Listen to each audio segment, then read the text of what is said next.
G'day mates, it's Busta here. And before the episode begins, I would just like to give HelloFRESH a huge shout out for sponsoring this video and supporting us here in the Beehive. HelloFRESH is a meal kit delivery service that shops, plans, and delivers step-by-step recipes and pre-measured ingredients so you can just cook, eat, and enjoy. HelloFRESH does all the meal planning, shopping, and prepping so you can focus on a healthier you and a happier family. All meals come together in 30 minutes max, call for less than 2 pots and pans, and require minimal cleanup. 3 plans to choose from are the Classic, Veggie, and Family, with the option to switch between for when your tastes change. You can also get out of that recipe rut and start cooking outside of your comfort zone by discovering new delicious recipes. In fact, I've been scanning through their recipes over the past few months, and the amount of selection there is in HelloFRESH is just incredible, and the food looks just so delicious. So, for $80 off your first month of HelloFRESH, go to hellofresh.com/BeScared80 and enter BeScared80. That's $80 off your first month of HelloFRESH. Go to hellofresh.com/BeScared80 and enter BeScared80. I hope you guys take up HelloFRESH on that generous offer, and without further ado, let's begin.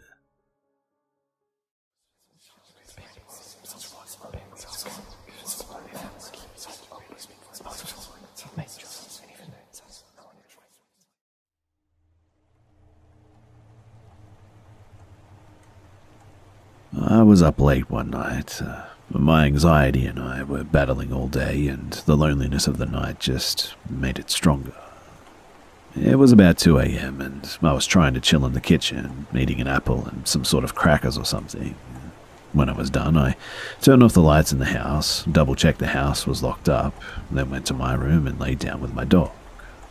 I tried to relax and watch some YouTube for a while, and about an hour later, it's now roughly 3 a.m, and my dog started freaking out. He jumped off the bed and started whining and scratching at the door. I figured that he must need to go to the bathroom, so I put him on a harness and his leash, and I do this because my dog gets curious and tries to leave the backyard often. The leash is about 15-ish feet long, so he can go to the edge of the yard and do his business where he prefers to. But as soon as I opened the bedroom door, he ran faster than I've ever seen him run before, tearing the leash from my hands. I ran after him and turned my phone's flash on. He ran out of the back door, which was wide open. This was obviously not good considering the fact that I had definitely locked it an hour beforehand. But I raced to grab the leash before he jumped the fence. I grabbed some good length and wrestled him onto the porch. I held the leash as tight as I could while he was barking and lunging forward to the bushes, where they started rustling, and I could hear the sound of someone climbing over the chain link fence. I shined my flashlight in that direction quickly, but saw no one. With my voice shaking, I said loud enough for whoever it was to hear, "Who's there?" No response. Shortly after, though, I saw a long branch stick out and slap repeatedly on the fence. Then, whoever or whatever was holding it dragged it along the fence, making rhythmic pings along the way. I was absolutely frozen at this point. But after a moment of silence came a series of, hitting noises, and whoever it was started to drag the stick up and down the fence faster and faster. And it was right then that I noped the hell out of my backyard and back inside, pulling my now foaming-at-the-mouth dog with me. Locking the back door behind me, I ran to my parents' room and told them what happened. They called the police and I gave my statement. From what we can tell, the only thing missing is a single 15-pound dumbbell. I can't help but think what would have happened if I didn't let my dog out of my room last night, or if I had even fallen asleep. Needless to say, though, I sure hope that person never comes around again.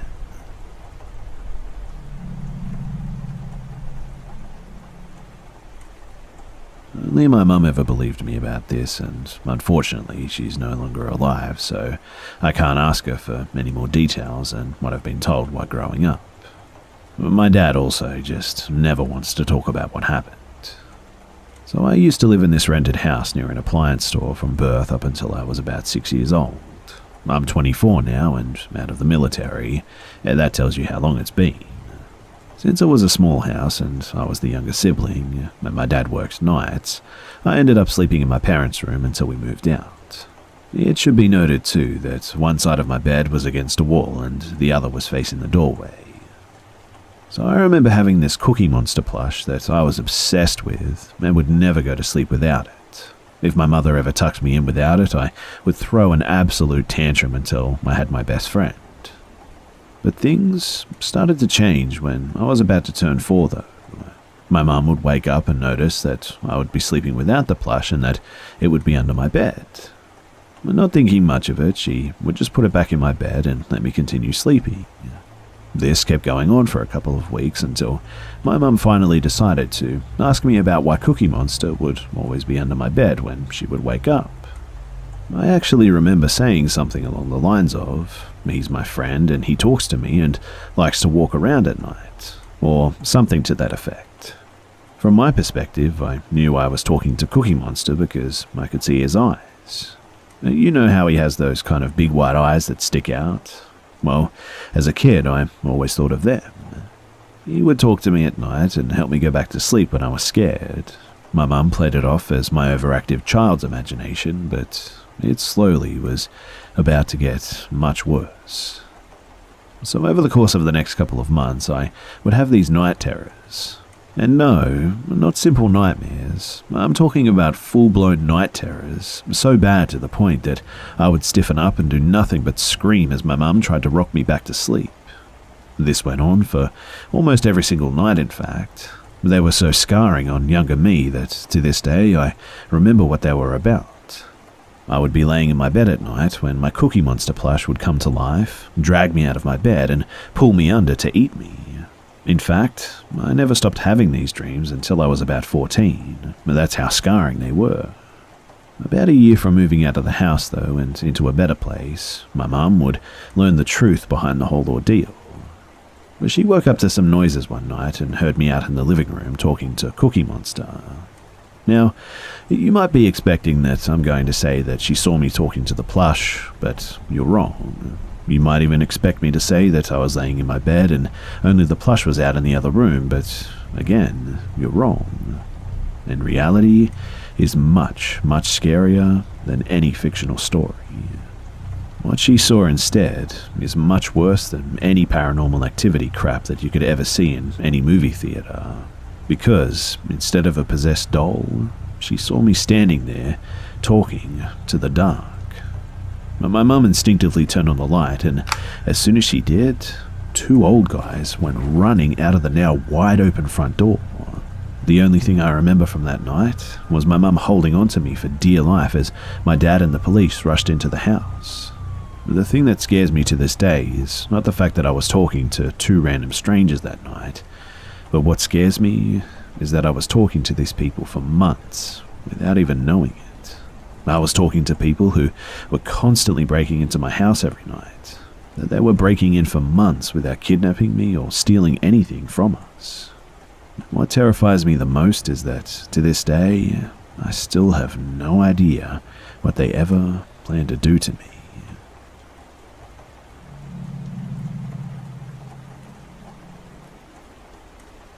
About a decade ago, I was helping my sister and her husband move into their new apartment. It was in a far-off city, so I couldn't exactly drive home right after we were done, and their place was also pretty cramped. So I decided to spend the weekend at her friend's, who I'll call Mary's, house for my bus back home on Monday. Now, Mary is a widow, I'm also a guy, so keep that in mind. When I first got to Mary's house, I was immediately hit by just how unwelcoming the place felt. She was really nice, but the house just felt angry, as if I was an intruder. The building was also ice cold, despite it being summer and there being no AC. It was off-putting to say the least, but I just chalked it up to my own nerves.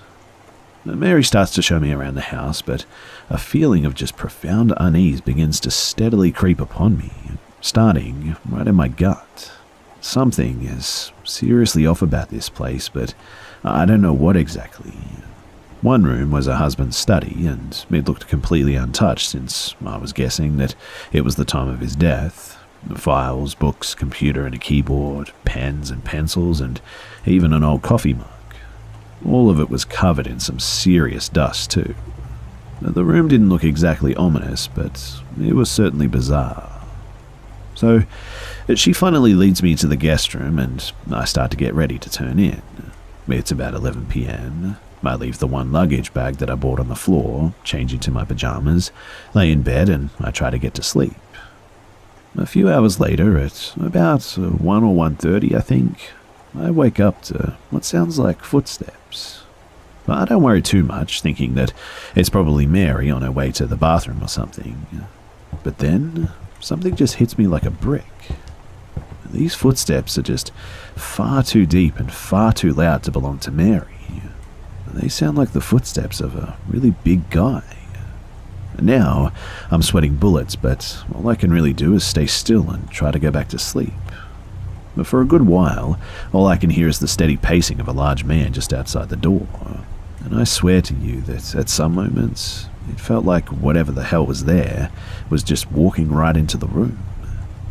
Eventually, though, I kind of steady myself and I fall back to sleep, reminding myself that the paranormal isn't real. I wake up again at about 3 or 3:30, and this time it felt like someone or something was pinning the covers from below the bed so that I couldn't move. Obviously, I'm terrified and almost paralyzed in fear. After a few moments of struggling, I manage to get the covers off and then the bed starts to just violently shake. I grab my phone and I just take the hell off. I hustle down the stairs in my PJs and I call a taxi to get to a hotel since I'm way too spooked to stay any longer. Once I get off the phone, I quickly go back into the house to get my stuff from the guest room, and I will never forget what I saw next. As I open the door to my room, to my total and utter horror, I see that my luggage has been carefully placed on my bed, opened, and the contents have been completely strewn about. I practically crapped myself, scrambled to get my stuff into my bag, and I sprint out of the house.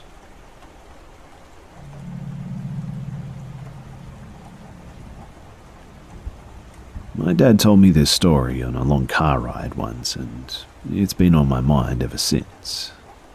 So, this happened to my dad's cousin, and my dad and him were around the same age at the time. He was 14, and my dad was probably 13 or 12, I think. But they lived in a really bad area where gang activity was extremely frequent. But that's not what this story is about. Instead, let's get to the Ouija board part. So, I'm just going to call my dad's cousin my uncle, since that's what our family does out of respect. My dad was really close to his cousin too, but he often thought that he was a bit crazy at times. My uncle would play the Ouija board just about every day by himself in his room, and he always asked my dad and others to play with him, but everyone always rejected his terrifying offer. He always said that he played it just for fun, but my dad said that he was basically addicted to it. But one day, my uncle's dad found him in his room with a mouthful of foam and having just inhuman behavior and a really deep voice like what you see in horror movies. His dad was scared to even touch him, but he had to pin him down. His parents rushed him to the hospital and he kind of came to, and after some observations and nothing coming of it, they took him to a priest, and that was pretty much that. A few days later, my uncle tells my dad and his friends that when he was playing the Ouija board, it said the number 14 when he asked him when he would die. My uncle told them that it might be the amount of time that he has to live. Whether it was a matter of 14 days or 14 years or maybe even the age of 14, no one really believed him. My dad honestly thought that he was just acting stupid. But only days later, my uncle was shot by a gang member and killed. My dad eventually remembered while talking to his friends that the board had in fact told him 14. And he really did die at the age of 14. Coincidence or not, nobody wanted to believe the fact that the Ouija board might have predicted his death. I hope you rest in peace, Uncle, that I never got to meet.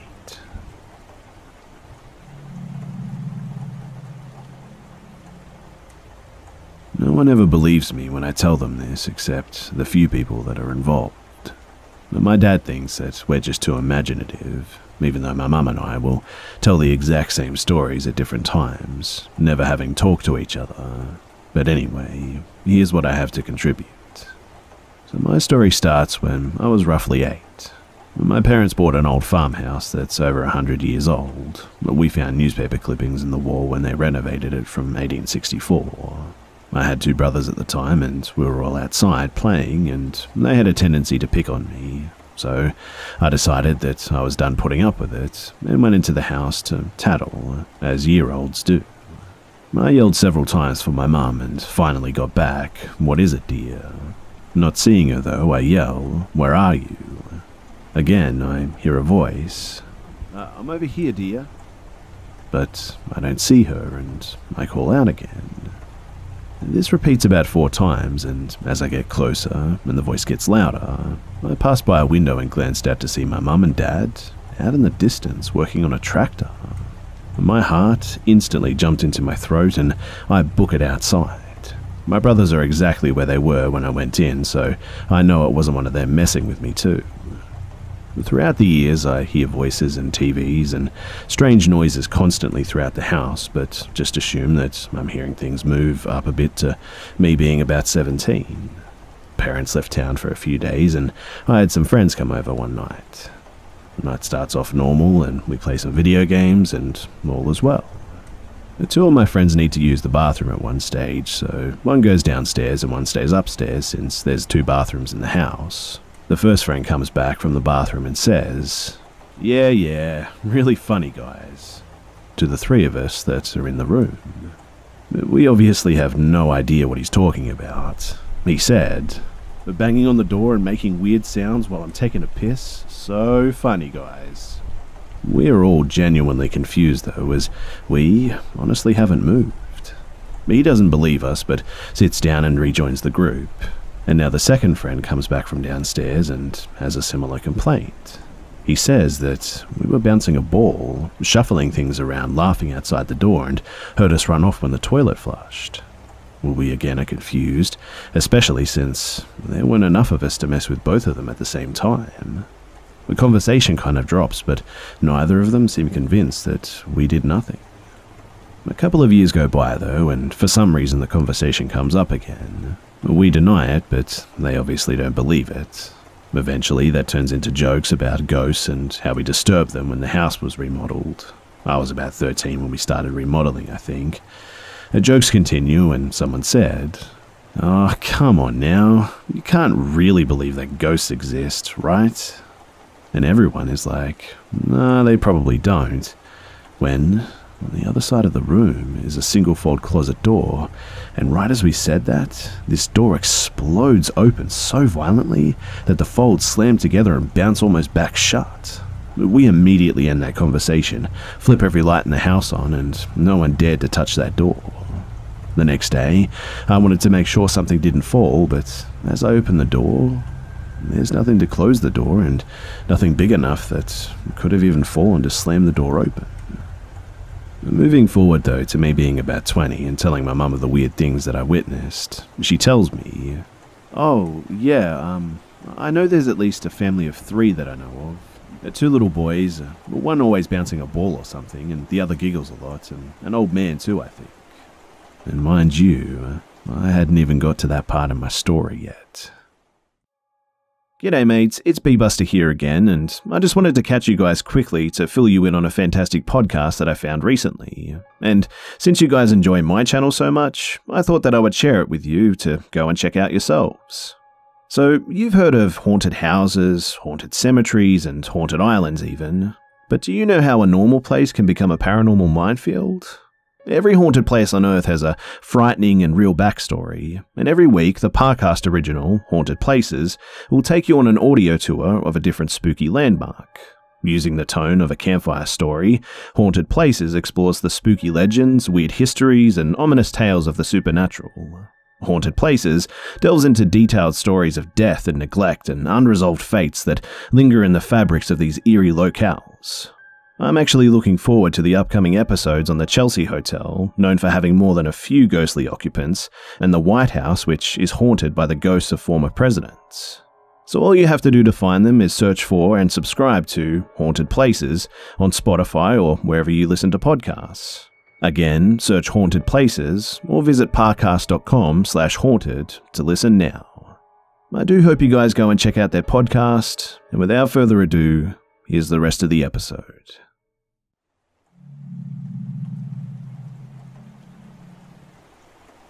My mum runs an antique business and has for years.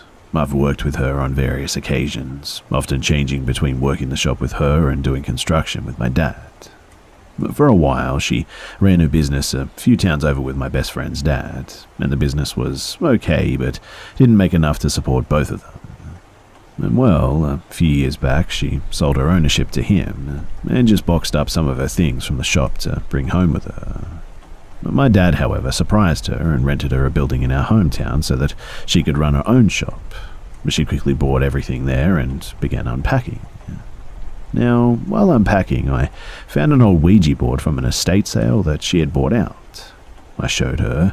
We joked about the creepiness of it, and she said that when she'd gotten it, her co-worker had jokingly played with it to tease her. Our family isn't super religious, but we ain't about tempting demons or anything, that's for sure. And she thought that he'd thrown it away, but apparently he'd snuck it into her stuff as a final prank. And so, we laughed and she tossed it into the garbage pile. A few months later, I was running the front desk when she bought a box of antiques to price down from the attic. We began going through it, and what happened to be at the bottom of the box? The Ouija board, still in its cardboard case, planchette underneath and everything. I recognized it as the same one, too. The box had the same tears and the dents that I remembered. Mum and I looked at each other, and after much debating, we threw it away again. Well, in about 2017, Mum stopped opening the shop. We weren't making too much while open, and instead started buying out estate sales or helping them run it, then buying what was left over to take to the shop, which was still owned. And it became a bit of a storage house for antiques she hoped to one day sell.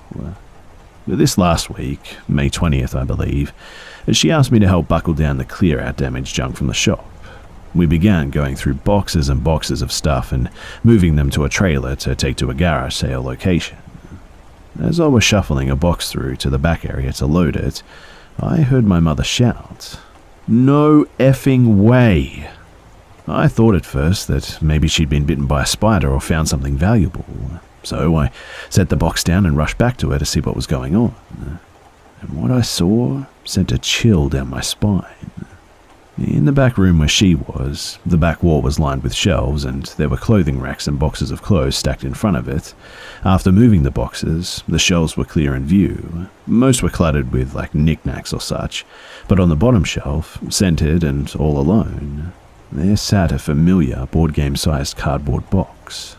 We just stared at it, then at each other. Neither of us said a word. We pulled it out, and sure enough, it was the same damn box. The corners were torn, the sides were scratched. It was exactly the same one that I'd seen thrown out twice before. Yet somehow, here it was. We tried to tell my dad, but he isn't superstitious whatsoever. My brother didn't believe us also, and they assume that it's a separate game, and part of me wants to think so too, but I've seen that box too closely too many times now, and I know for a fact that it's the same one.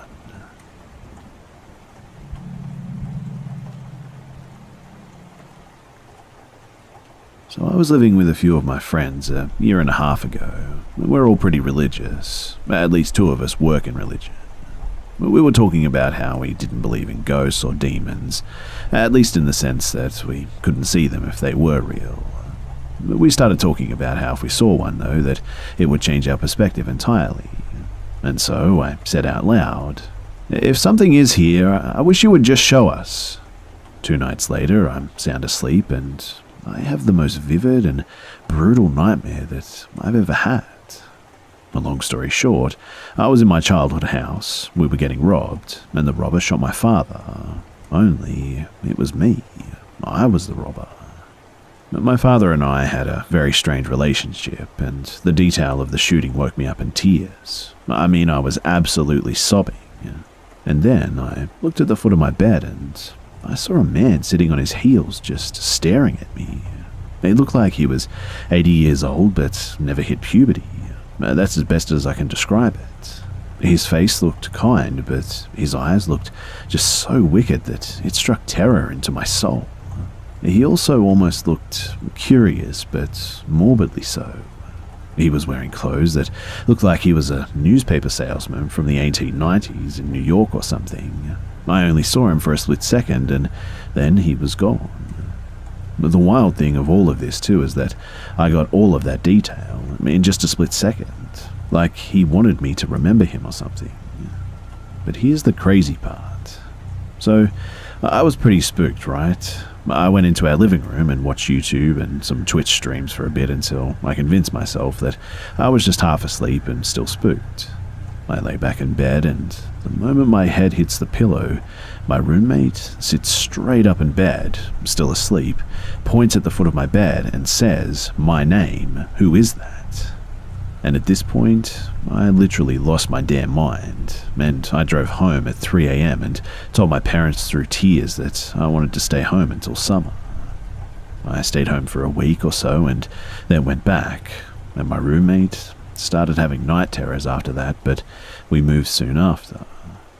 I've never been so scared in all my life, and I've had a few questions about my roommate's night terrors a couple of times, so I'll provide some detail for you guys. So basically, we're both sound asleep and he just wakes up screaming.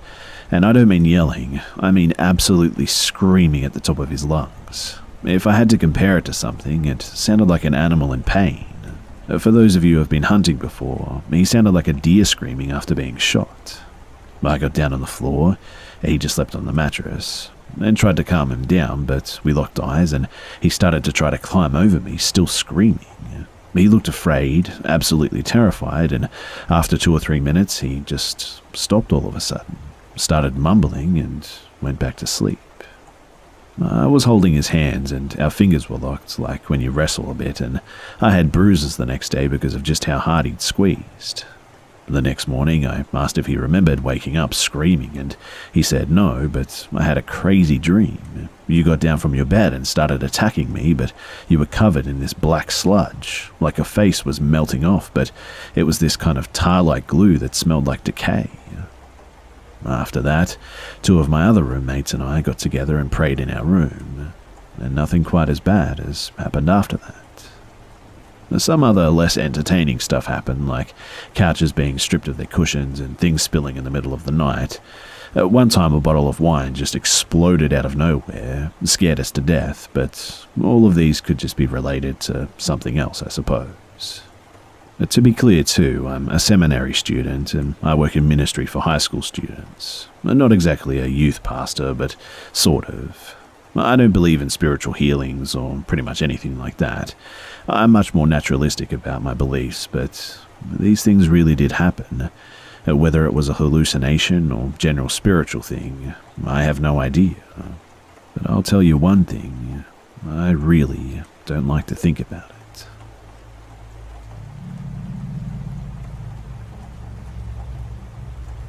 This happened about 6 months ago. The way my backyard is, it kind of leads to my garage. My backyard is more like a deck, if I'm being honest. So, a few weeks prior to this creepy guy, there were lots of cops in my area. This is a low crime rate town, so nothing big ever really happens here. Maybe one stabbing every 3 years and a shooting every 5 years or something, but the cops were looking for this really creepy guy apparently. So one night, I'm home alone, I was playing some video games in the basement when I heard a loud bang outside near my garage. So I go upstairs to investigate, and I look outside and my garage light is on. I think it's my girlfriend at first, just getting home from work. So I'm standing there for about 5 minutes waiting for her to come through the garage door, but nothing. So I called my girlfriend and asked her if she was home, and she tells me that she won't be home for at least another hour. I'm in shock because I know that I definitely didn't leave that light on. So I ended up calling the police at this point. They came by and checked the garage, and they told me that someone was definitely in there because everything was just thrown everywhere. The cop that came in said that he would sit outside my house until my girlfriend got home, and my girlfriend gets home and the cop waves goodbye. I thought maybe that it was just some kids or something. My girlfriend goes to bed while I made some food, and I ate and went out for a smoke. I get out and light my smoke and look towards my gate, and there was nothing, but I just thought to myself that my mum was playing tricks on me when I hear a noise at my side gate. I look over and there's some 40s guy just looking at me. I ask him, "Yo, what the hell are you doing?" I think I was in shock, but he then tries to open my gate. I threw my smoke at him, ran into the house and locked the door. I called the cops again, told them what happened. They came by again within 5 minutes, and they told me that no one was around. But believe me that he was here because the gate was wide open. I haven't seen him since, but it definitely scared the crap out of me.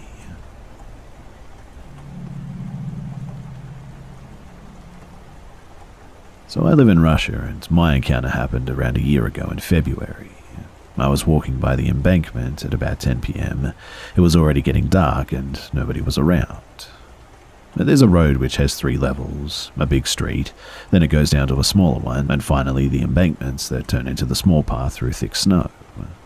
So, imagine, you're walking through an industrial area which barely has streetlights, no people, and on your left there's a little forest, and on the right there's a river. So I was walking on the path when I saw a man, and his whole appearance just alarmed me instantly. He had skis on, but was trying to walk as if he was without them. In the deep snow, it was around his knee level. I saw how much effort it took for him to not fall and keep moving, and there was no way to avoid this person because the only tiny path through the snow goes directly there. And he was staring at me, smiling. I'm not sure if it was in a predatory way, but something about that smile was just weird. I thought, well, if anything happens, I can push him and just run away, and kept moving. But when I was right next to him, this happened. Everything only took about 3 seconds or so, but I was watching his every move with my side vision when, in one moment, he just disappeared. There was nowhere to hide, and the trees are like 100 meters away, and hiding in the snow was not an option because you could be visible anyway, and he was just gone. I slightly turned my head in that direction, though, when I captured something right behind me. And the only way I can describe it is like a stick man.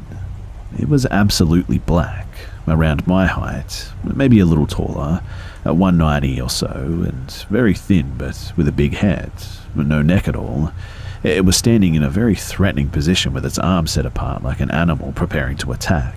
And this figure honestly looked like a picture printed straight on the air. Upon seeing it, I turned my head away and just started running to the second level of the road. When I got there, I looked back and this thing was peeking out from a tree, and when I spotted it, it got behind it, hiding. I honestly thought that this thing was after me and that I was going to die for sure upon seeing it. And when I got to the third level, some cars were driving nearby, so it finally calmed me down a little. I looked back again though, and the stick man was standing in the spot where I was just seconds ago, right in the middle of the road. The whole landscape just looked so unreal that at some point I honestly questioned my sanity. This time though, I kept my eye contact and tried to examine this thing. The stick man was slightly moving back and forth, but its whole body had a very stable dark black figure. And I also need to mention the feeling that I got. I've watched some pretty creepy videos in my time, and some people say that upon seeing similar things that they have this feeling like you shouldn't be seeing this. I got something like that as well, and the survival instincts were blurred, but my mind kept telling me to just run. Also, I felt like finally you found me kind of feeling. Imagine when you play hide and seek and your cousin is really slow at finding anybody, so you sit in your place for like 20 minutes, and at first you feel the pleasure from the game, but later it kind of gets boring, so when the cousin finally finds you, you feel some kind of relief. It was a strange feeling, but all I can say is that it felt like something tried to stop me from walking away, because at some point there was a little bit of a desire to approach this thing and to become friends. It was obvious though that this thing was following me, and the thing is that I lived pretty close to that place. I honestly didn't know what to do, to either wander the streets so I would lose it hopefully, or go directly home.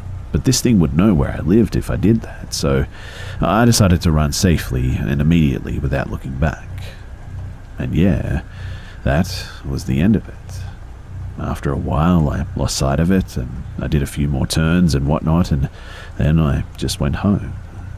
Oddly enough, though, that night, I had sleep paralysis for one of the first times. I remember laying in bed, listening to the sound of the water from my aquarium when it suddenly stopped. A thought popped into my mind immediately that somebody was trying to get my attention, so I opened my eyes, and right next to my bed, there was the same black figure. And upon seeing it, I thought that this was it. This was the end of my life. I literally saw my entire 17 years flash before my eyes, and this figure just stood 3 feet away from me, and then it turned into a kind of mist or a fog or something, and something started to fill my lungs through my nose and throat. And when that mist was entirely inside my body, I just woke up. Or perhaps I didn't sleep at all. I really don't know what happened. The thing is that I haven't noticed any difference within myself since then, so all I can put it down to is some sort of hallucination or sleep paralysis or something. The whole encounter was just really different from anything I've heard of in my life. It's one of those things where you just haven't experienced it before, so you don't actually know what to think or to feel, and you're filled with just curiosity, for a lack of a better term. I often ask myself, though, if I found myself one day in the middle of nowhere approaching a random person with the skis on, and if I disappeared the next moment, would anybody notice? Did that dream mean anything, or was it even a dream? I barely remember that man's face, so it's kind of pointless to search for lost people, I guess. And obviously, is it inside of me or something? Or waiting for something? I just really don't know what to think about all of this. And yeah, English isn't my native language, so please bear with my mistakes. I can assure you, though, that this whole thing is completely true, and I didn't add anything. I've told this to only 3 people that I know of, and nobody believed me, which isn't a surprise to me, I must admit. So yeah, if you've encountered something like that too, I would love to know.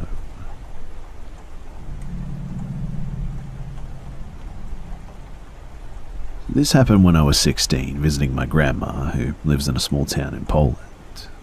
Just for context too, it was a summer and my family wasn't with me at the time. As you can imagine, living without my parents for a short time, my grandma is really chill though, was pretty much a dream. I could stay out as late as I wanted to without my parents being able to approve it. Now, at 16, as pretty much everyone knows, you feel like you're invincible. You don't really think about how many screwed up people there are in this world, and because of this mindset, I wasn't worried about walking alone at night. The day on which this story takes place was really hot. I remember shopping and hanging out with my friends until about 8 PM when it started to rain. Instead of walking home quickly, I decided to visit my aunt's home, hang out with my cousin for a bit, and walk home when the rain stopped. Well, I kind of lost track of time, and I ended up leaving her house at about 10:30 PM. At this point, the rain had mostly stopped though, and this being my favorite type of weather, I declined my aunt's offer to drive me back, telling her that I was getting a cab. I'm still surprised that she actually believed this, but maybe she just didn't care. Anyway, so I went on my way, called my grandma to tell her that I'd be home in about 30 minutes, but not telling her that I was walking alone. If there was one thing that scared me, it was the huge train tracks though, which you had to cross in order to get to my grandma's house the fastest way. So I decided to take the longer way this day, around and through some sort of nature preserve. I'm really not sure what to call it, but that would be my best guess. I enjoyed my walk through the light rain though. That is, until the long metal bridge came into my view. Because, just as it's beginning, I saw a strange man just standing there. It was a small quiet town, so it wasn't common for people here to be out this late, but I wasn't completely scared immediately, just kind of being cautious. I only saw his back, but he looked like pretty much every other guy that you'd see pass on the street. He didn't seem to notice me as well, and I didn't really care. I got distracted by looking at the trees to my left, but when I came to the beginning of the bridge, the man was nowhere to be seen. I suddenly stopped dead in my tracks and got a really ominous feeling. But this man couldn't have already been out of my view. It would have been impossible for him to move this fast. He would have had to have run, and I definitely would have heard him running on the metal bridge. At the end of the bridge, though, there was a small path that led under it, which was hidden by thick bushes. I got even more scared, though, by the thought that it was possible that he may be hiding in there, waiting for me. So I slowly started to walk backwards, not taking my eyes off the bushes. I hid behind a tree and decided to wait for a few minutes just to see if he was in fact hiding there, although I doubted it and thought I was being paranoid. But after about 10 minutes of being cautious, my biggest fear came true.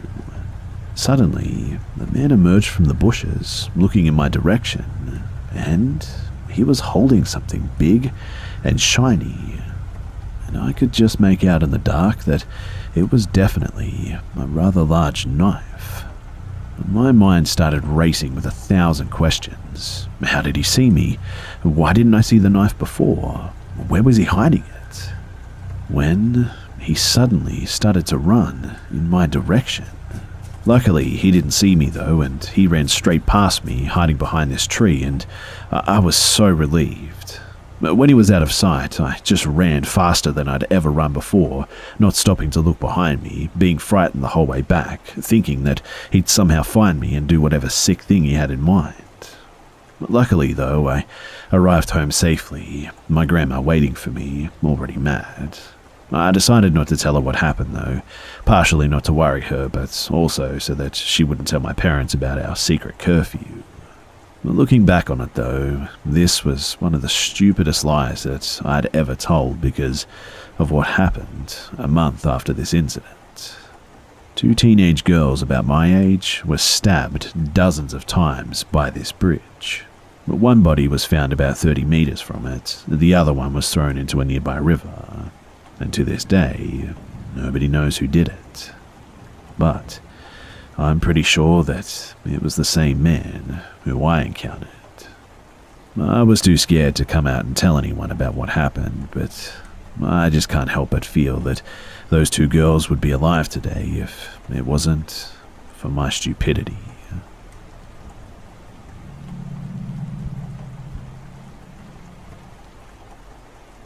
For 6 months last year, I lived in the north of Spain. About a week before I was going to move back to Ireland, my friend and I were at my house having dinner and drinking a little. I was renting an apartment in the city, and my roommate was an older lady, maybe in her 50s. I'm 20. That night, my roommate left to go and have dinner with her friends, and about a minute after she left, someone buzzed our door to be let into the building. I looked at the camera and didn't really recognize the woman. She looked to be in her late 20s to early 30s, so I just assumed it was one of my roommate's friends and she was coming to meet her or something like that. At first I didn't buzz her in because I didn't recognize her, and she walked away from the door, but then I hit the buzzer as soon as she walked away, and then I, myself, walked away from the camera, meaning that I couldn't see if she actually entered or not, assuming that if she didn't enter, she would just call or text my roommate. But boy, was I wrong. This woman came up to my apartment building on the 6th floor. She came up just 2 minutes after my roommate had left, so I know she didn't take the stairs, and I know that they must have seen each other when my roommate got off the lift and the lady got in. Realizing now that this is weird, I choose not to open the door when she rings it. I look through the peephole, just to confirm that it's nobody I actually knew. At this point, I back away from the door and gesture for my friend to be silent. We creep back to my room, which is at the far side of the apartment, and I begin calling my roommate, who isn't picking up. Meanwhile, the lady is incessantly ringing my door. My roommate is not picking up, and my friend is just telling me to open my door. In her mind, it's a woman, so she must be harmless. I tell her that she's an idiot for underestimating the female sex. Well, women can be criminals too, after all. But she keeps telling me to open the door, and I refuse. The door keeps ringing, and I keep looking out at the peephole. And at this point, I understand that if she knew my roommate or was looking for someone specific, she would just call or text them. She didn't take out a phone at all, and she just stayed eerily silent too. Didn't call out any names or ask if anyone was home. And this was really weird to me. I finally get through to my roommate though. She says that she wasn't expecting anyone and that she doesn't know anyone that age range. She asks if I'm okay, and I say that I'm fine. But it's been at least 20 minutes, and I know the lady knows someone is home because the lights are on, and my understanding is that's why she's not leaving. I continue watching her through the peephole and see her go into the lift for a minute or so and then come back out again. The lift is really loud, and I would have definitely heard it. But it didn't. She just went in and came back out again. In my mind, this means that somebody's probably in the lift waiting for her, and this screams sketchy to me. Eventually, after about 40 minutes or so, she finally leaves. I run to our hall and flick on the outside camera, and the lady left the building with 2 men, and they all had backpacks on. I will be eternally grateful for trusting my instincts that day and not listening to my friend, because sometimes it's better to be safe than sorry.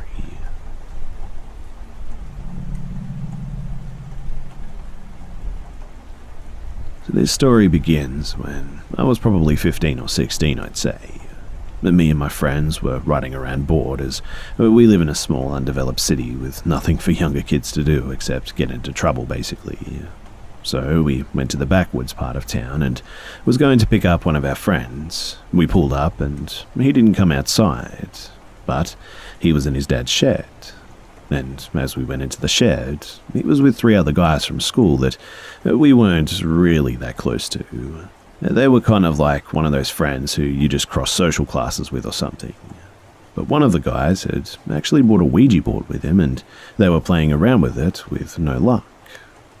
Now, I said earlier that my friend lives in the backwoods, and I mean that it's almost 6 miles from town with nothing but dirt roads and woods around. But when they had no luck, my friend suggested that there's this old graveyard in the middle of the woods. If I'm being honest, I really did not want to go, but my ride was going, so we pulled up in 2 different cars and he showed us the way. We got there and it was a graveyard, but it was a particularly small one.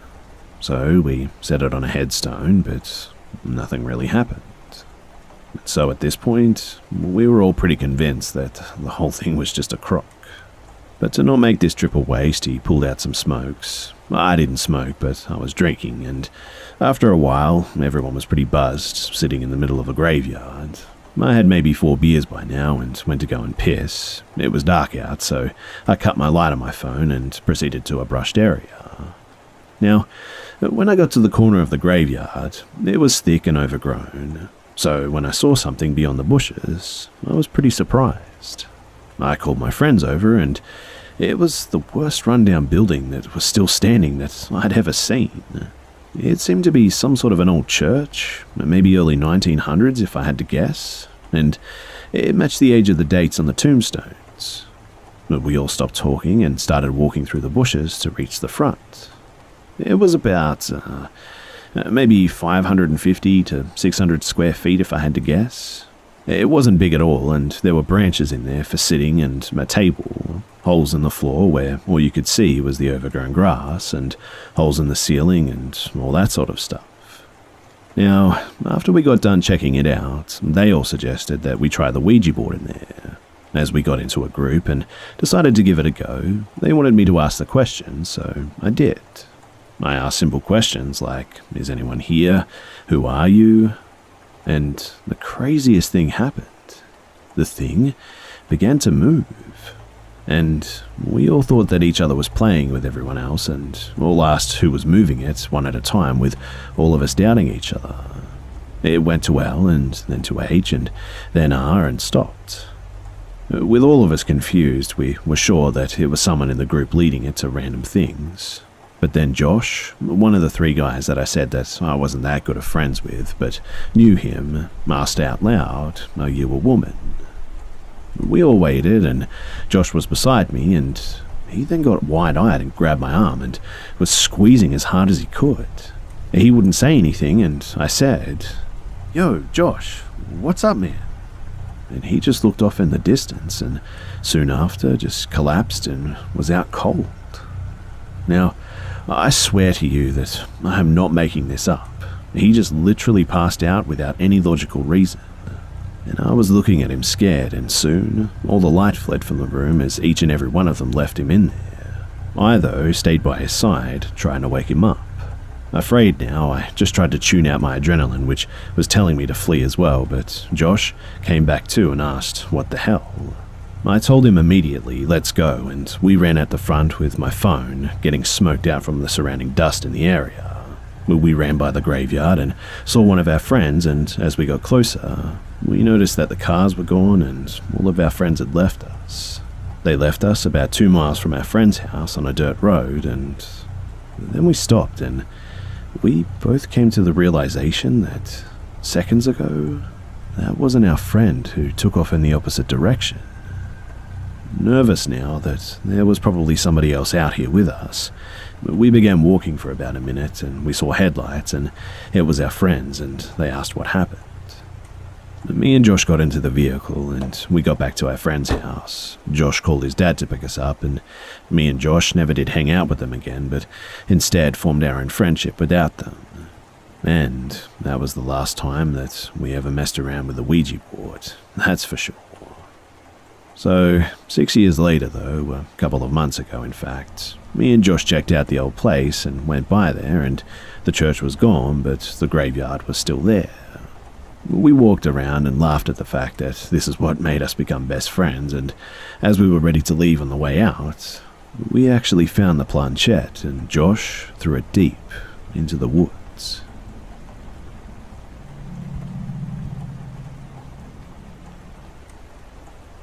So to give a little bit of background of where I live, it's one of those pre-built neighborhoods from the late 80s. You know, where a contractor buys land and builds houses all the same style and people buy them brand new. That kind of place.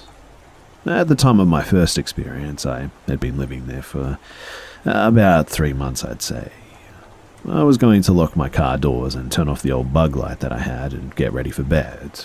My house was at the end of the street, kind of in the middle of a big circle of which the road was a circle, so I had a road all the way around my 1 acre property line. I went to the car, and on the way there I saw a little girl, maybe around 11 or 12 if I had to guess. It was summertime, but it was also 11 at night, so it seemed a little bit off to me, but being new to the neighborhood, I just politely waved and said a quick hello. To my surprise, she didn't wave or acknowledge me, so feeling that she was rude, I muttered under my breath, "Yeah, screw you too." And then she just disappears. I ran inside and locked the door, and I told my wife about it, but she didn't believe me, of course. So, skip maybe a year though, and I had a child who was around 2 at this point, and for his birthday I bought him a swing set. He played with it as best as he could for a 2-year-old, and then just sort of stopped after a while. And one day I was drinking some beer and hanging out with my cousins, and all of a sudden one of them noticed the swing was moving. Now, maybe it was the wind, but I didn't feel any, and it didn't explain why only one was moving. I brushed it off though as just a weird event, but then I remembered the little girl, and some months later I had experiences inside my house. So my son was growing older, and a part of getting older is that you start feeling fear. My son was only 2, but he was pretty smart. He was always terrified of this one window that we had too. It was the window too with the swing set. I thought that maybe he wanted to play on it, and that's why he was crying, but it wasn't that. In fact, after trying to offer it to him again and again, he just refused to go outside and was crying and screaming. I laid him on the couch, and once he was asleep, I moved him to the love seat, and I continued watching television until I just dozed off. When all of a sudden, I heard the tramping of feet against the wood floor. I woke up annoyed, as I thought it was my son up playing and getting all riled up in the middle of the night. I called to him, "Justin, come here, buddy." And the steps stopped. I called again, and my blood ran cold as I noticed him laying on the love seat right where I left him. Needless to say, I got spooked at this point. Also, I kept seeing orbs and shadows all the time. Maybe I was paranoid and it was just my imagination, but it did seem real. I told my best friend about the situation, and he was excited to see if he could muster up some evidence. He's like one of those top-notch, all-into ghost hunter type guys, and he had some sort of thing that produces white noise, and the idea behind it apparently is that a ghost or something can talk through it. And from some sort of added vocabulary, I thought it was all just bullcrap. Until we had a few responses. So he began by asking simple stuff with no reply. Then, after he ran out of questions, the thing said, "swing." I felt a lump in my throat at that and proceeded to the window where the swing was. But to my relief, nothing seemed out of the ordinary. Then he asked who you are again, and the box said, "street," which was promptly followed by "girl." And at that point, I'd heard enough and knew that it was her, the girl that I saw. He eventually closed it down and shut it all off, and I walked outside because he wanted to see a glimpse of the girl as we stood by the road in the same spot that I saw the girl. He was using a recorder for an EVP. He was playing back audio, but no luck. When all of a sudden we hear footsteps again, and he said, "Sounds like your boy is up." I reminded him that my son and wife, they were in Florida visiting with their grandmother. He wanted to continue to investigate, but I refused to conjure something up, and I didn't even want to believe it was there in the first place. I searched the internet the next day to see if any tragic events had happened in the house, but only an older gentleman had owned the house, and I had, and I couldn't find anything about the neighborhood either. Still to this day, I will occasionally see the sway of the swing, the footsteps, and the occasional shadow or orb, but I've just accepted her place in my home until I have a reason not to. My son still gets freaked out for no reason, it seems, while his eyes will be fixed on something, and he even asked me about a dog that sleeps under his bed sometimes. We don't own a dog and never have, though. All in all, the whole thing seems quite harmless at this point, though.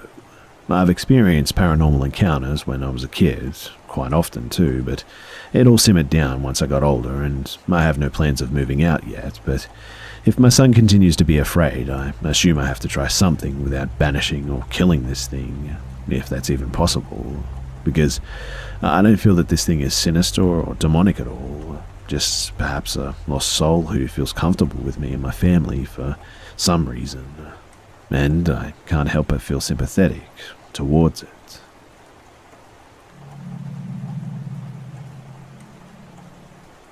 So a little bit of backstory. I was a dancer for 6 years, and I've worked in many cities and clubs. At the time of this story, I wasn't a rookie anymore. I was pretty well versed in the industry. At the time this took place, I was like 20 or 21, I'd say. It was also in Texas at one of the upscale clubs. I honestly never imagined something like this would ever happen in this place, but apparently I was dead wrong.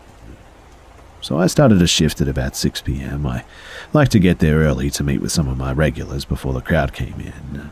It was like 8:30 or 9, and this really good-looking guy came in with some friends. They were all older, like 40 to 45.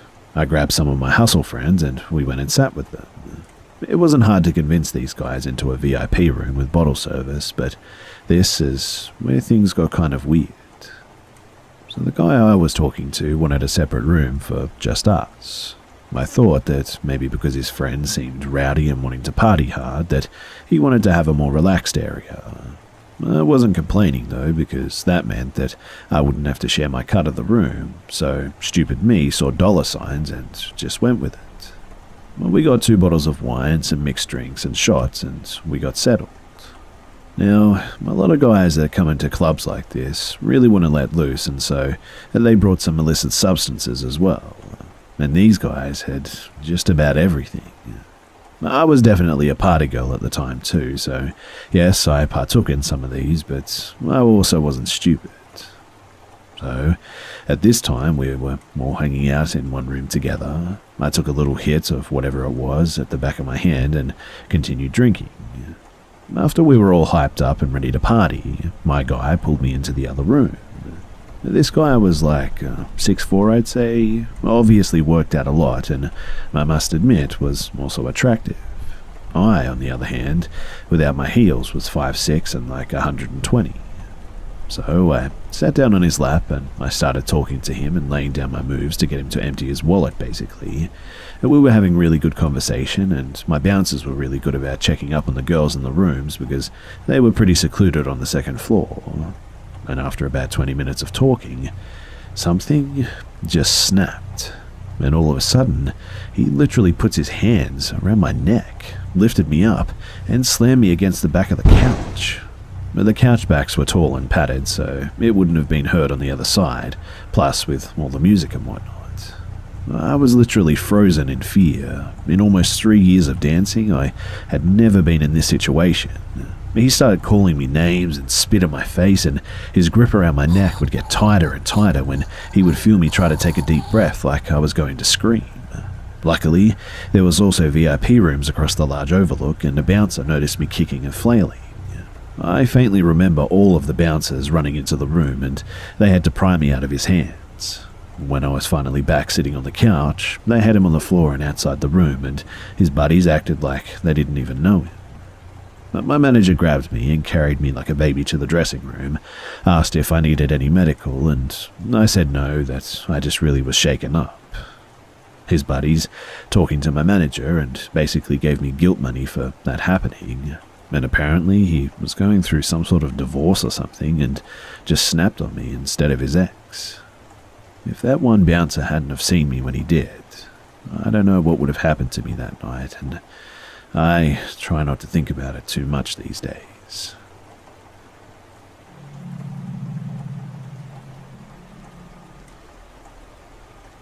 For context, I'm British and live in England, and this story took place when I was 15. I'm now 18, but it's bugged me ever since it happened. This is a very short story, but it's definitely lingered with me. So, I was playing video games on a Wednesday night, and there was a knock on the door at about 11 PM, which was out of the ordinary, and in and of itself was a bit odd. My mum was the one who answered it, but since it was so late, I came out to see who it was myself. We have a square-shaped spiral staircase with platforms as you go up on each step, and there's a balcony at the top which I could look over. It was also dark, so it would be hard to see me, especially from outside the front door. So when my mum opened the door, there were 2 men who she described as sounding German, wearing black suits, and they were incredibly pasty white, tall, clean-shaven, and quite bulky. But they didn't say anything like why they were there, what they wanted, or who they were, just asked if I was home. What got me too, though, was that they didn't just go to my first name, but also to my last name, which was weird because it's not very common. My mum thankfully said no and told them that they had the wrong house. My mum, after she had closed the door, told me that they were still outside looking at our windows, so she told me to stay low and out of sight since she thought that they were eyeing the house to see if I was home or not. After about 20 minutes, they finally left the pavement, but my mum was convinced that they sat in their car, still watching, so I hid a bit longer. It was really intimidating, especially considering I was only 15 and had never done anything malicious in my life at this point. This was 3 years ago, and I've heard nothing since. I've always wondered, though, just who they were and what they wanted, or if it even was a malicious encounter. Nevertheless, though, it truly freaked me out, that's for sure. To clarify too, I'm really not certain if they were German. That's just what my mum said that their accent reminded her of. But they were pretty quiet, so I barely heard them myself, and I only got a glance of them, in the dark outside the door as well, so it was very obscured. Anyway, it was a creepy encounter, and one that I'll never forget.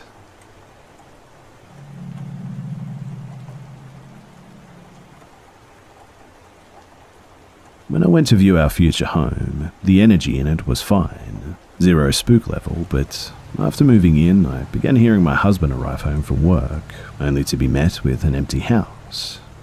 And after a year of that, my husband slowly evolved into just an unhappy and angry person.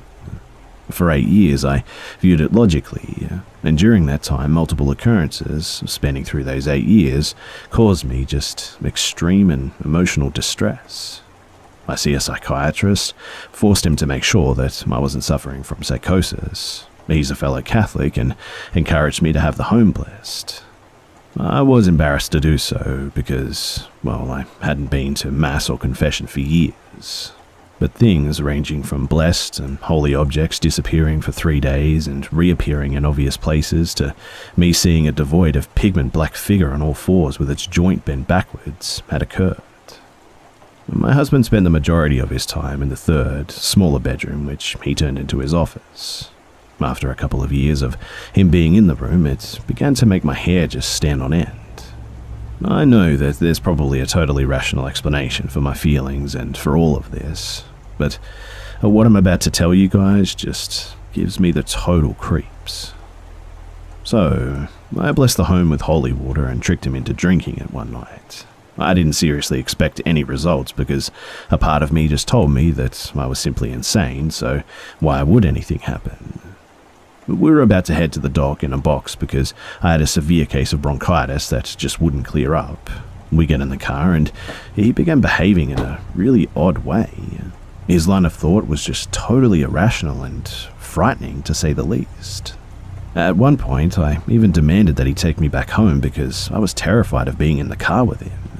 Typical abuse behavior, I know, but there was another thinly veiled layer of just sinister intent that I could only feel. His eyes just looked different. He wound up assaulting me a month or 2 later as well, and he's not allowed in the home anymore. And this next bit of information is important. I know it's natural to feel relief after being freed from your abuser, and while living here, I adapted routines designed to minimize the probability of supernatural occurrences. Sleeping with the TV on, refusing to vacuum or do dishes while alone, all that sort of stuff. Anyway, the house feels normal, there's no weird malicious undercurrent of energy anymore. I now sleep with no TV because that was acting up too. But I started noticing animals playing in my yard at one point, and a bird even hopped up next to me and let me pat it one morning while I was having my morning smoke. I'd been trying to get back to work for 4 years. 2 days after he left, I actually got a job as well. My luck has increased tenfold, and it's seriously like his presence was just interfering with me on some sort of deeper level. Also, his family is super religious Baptist, but for some reason, even though he claims to be a Christian, he vehemently refused to be baptized with just no definitive answer. Which is cool, but he'd get this crazed look in his eyes when I'd even mention it. I thought that if there was something going on, that it was the manifestation of my misery. During our marriage, I just had the worst and most insane bout of bad luck that I've ever had in my life.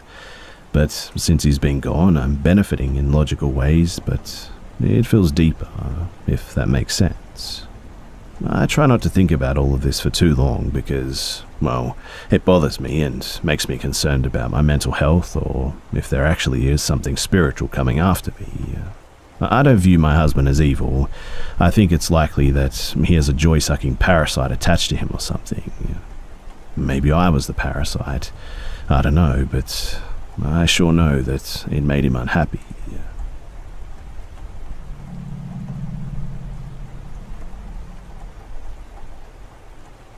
This happened about 8 or 9 years ago.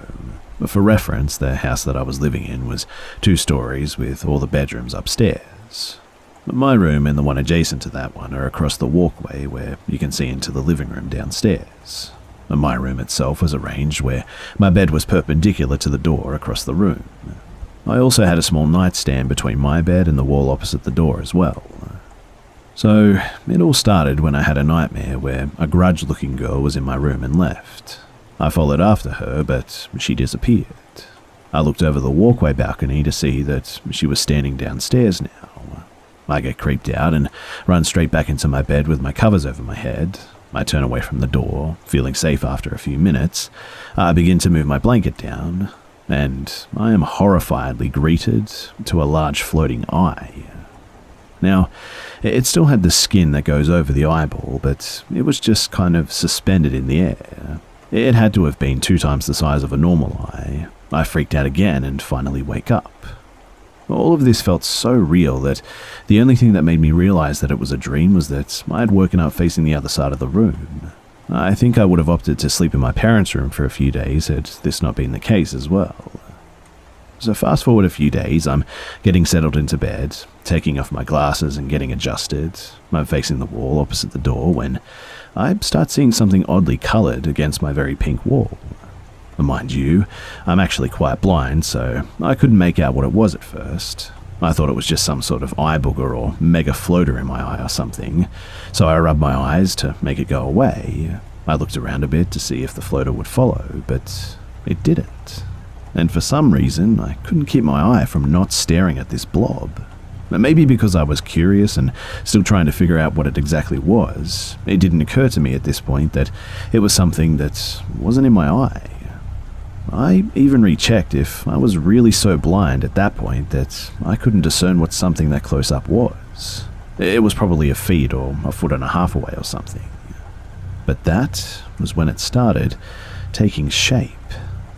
After about 10 seconds or so of evaluating my eyesight, it finally became discernible enough to me that it was the exact same eye that I had seen in my dream.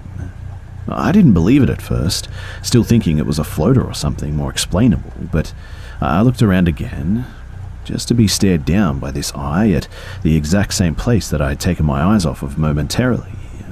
But then, it was even more clear, and that was when I freaked out and took refuge underneath my covers, turning my back to it as I lay there in a cold sweat. My hair was on the edge the whole time, and it took a while for me to fall asleep, but eventually I just kind of passed out. Nothing like this has ever happened before or after that, but it still boggles my mind when I think about it. Thankfully, my family moved out of that house that year, so I didn't have the pleasure to meet it again, but boy, was it weird.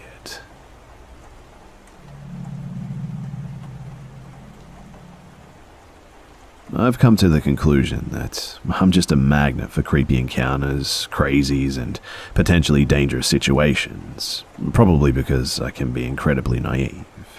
But regardless, let me share my most recent crazy encounter, which happened just before my much-needed vacation to Arizona. So for starters, I would say that I'm a fairly attractive female. I have blonde hair, blue eyes, about 5'2", 125 pounds, so not super tiny, but definitely not big either. I also can't seem to tell when people are genuinely being nice to me or if they're flirting, as I'm super oblivious, which may be the cause for what transpired. I'm not too sure. I won't disclose exactly where I work, but I will say that I work at a warehouse or a club that you have to have a membership in order to do your shopping there. Specifically, I work in the membership department too, so I deal with the new sign-ups, questions, issues with memberships, credit cards, angry members who demand that they speak with a manager or just want to be a turd at you even though you have no control over policy and all that sort of stuff. As a part of the member service department, we're expected to always be super happy-go-lucky and friendly and helpful. Granted, our entire company is dedicated to making our members happy, but the membership desk is supposed to be the Disneyland of our warehouse. What the member wants, we'll bend over backwards to try and make it happen, which can lead to some entitled jerks when they can't get their way and some incredibly scary encounters. For reference on just how crazy it can be, I had one coworker get screamed at by a man twice her size because he was removed from the membership, which led to several other managers getting involved. A man who was the epitome of a serial killer and terrified members, a manager who was pushed by an angry member, and another member followed me around the store because she was mad that I only refunded her half her money, like I was told to do by my manager. But that's a story for another time and some other place. And that's just to name a few. But most of the time, I must admit that the members are pretty nice about situations that arise. My department is pretty closely knit as well, and despite us getting fairly competitive with our benchmark numbers, we're always there for each other and have each other's backs, which I think becomes pretty important later on down the road for this story. So one day, as I'm working, I have a gentleman come up with an issue about his membership or credit card. The guy, who I'll refer to as Chris, was probably around 6'2" or 6'3", average build with dark hair, dark eyes and a beard. He didn't seem to give off any creepy vibes and was really polite as he tells me what the problem was. Apparently, as he was trying to fill his bike up with gas, his membership or credit card wasn't being read properly or something. He explains that he comes into town maybe once a week or so, and he really only stops at our store to fill up his tank. He also said that the card had his name on it, but it had his mum's membership number and her membership picture on the back, but that he is on her membership as her household member. I was a little confused by this, but I asked to see his card and driver's license, which he hands over happily, and I type in the membership number to pull it up on our system. I continued to have a pretty decent conversation with him, as well as a joke about how I was always the person to get weird and interesting issues with cards. Chris laughs and, after a moment, points beside me and tells me that he knows one of the other co-workers, Tim, as they used to work together at a fast food restaurant, and if he ever gives you trouble, let me know.